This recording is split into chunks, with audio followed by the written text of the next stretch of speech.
Hey, welcome another episode of Stand Tall. Today is August 5th. Without further ado, let's dive right on in. We're going to follow a similar structure that we did earlier with the adaptations, since a lot of times the alternative translation mushes a couple together. So we're going to find some repetition from yesterday.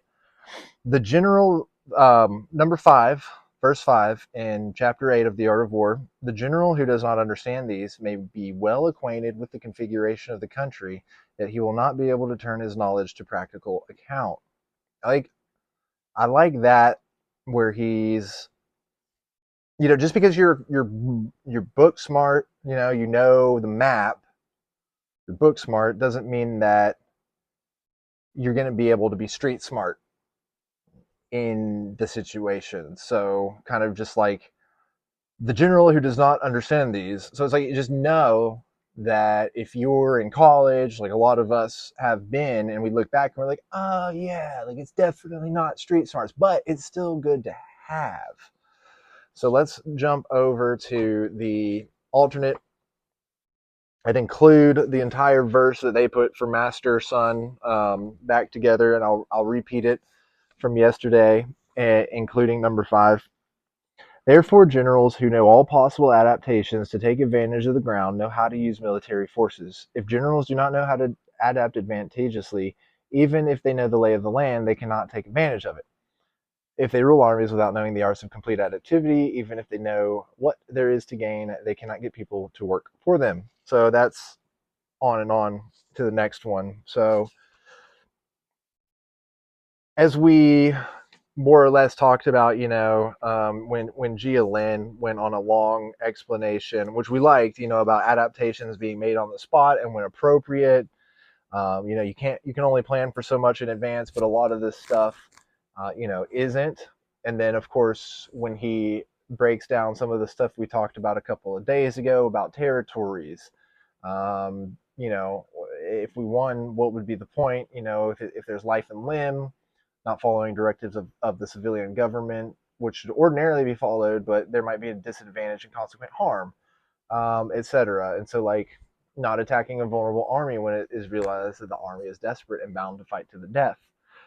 Being situationally aware. And I think that if we are trying to be situationally aware of what number 5 means, it's kind of like you've got book smarts and street smarts, and it's only you can only like when you act upon them, like it's only valuable if you combine the two, because street smarts is very close to adaptability, and like, but like the book smarts is like the planning, and you really need both in business and in war and in life. So speaking of needing both things in business, war, and life, let's jump over to the Daily Stoic. Of course, Ryan Holiday and Stephen Hanselman, the men, the myth, the legends. Guys, go and pick up a copy of this book if you haven't. Pick up 2, keep one in your car, keep one by your bedside, keep one at work, keep one at home, etc. A quote by Seneca to start us out from August 5th, entitled Silence is Strength, a lesson I might have just learned recently from my mother. Okay, silence is a lesson learned from the many sufferings of life. How very appropriate. Seneca, from his work Thyestes, page 309, or, well, 309. You would know what 309 is if you look at that work. Okay. Recall the last time you said a really boneheaded thing, something that came back to bite you. Why did you say it? Chances are you didn't need to, but you thought doing so would make you look smart or cool or part of the group. The more you say, Robert Greene has written, the more likely you are to say something foolish. The more you talk and try to read, the more likely you are to fumble and stumble over words. To that we add, the more you say, the more likely you are to blow past opportunities, ignore feedback, and cause yourself suffering. The inexperienced and fearful talk to reassure themselves. The ability to listen and deliberately keep out of a conversation and subsist without its validity is rare. Silence is a way to build strength and self-sufficiency. The strong silent type. I mean, okay, a little bit of a different thing. You can't always, silence is strength. If you don't delve into this, if you don't make it to the last paragraph, and you understand that this is silence combined with everything else. This isn't silence combined with the absence of listening. This is purposeful, meaningful silence in order to gain a better awareness of the situation and things like that. I don't think the takeaway should be kind of the middle. The more you say, the more likely are you to say something foolish and, say something that's going to be boneheaded and come back to bite you. I think that, like,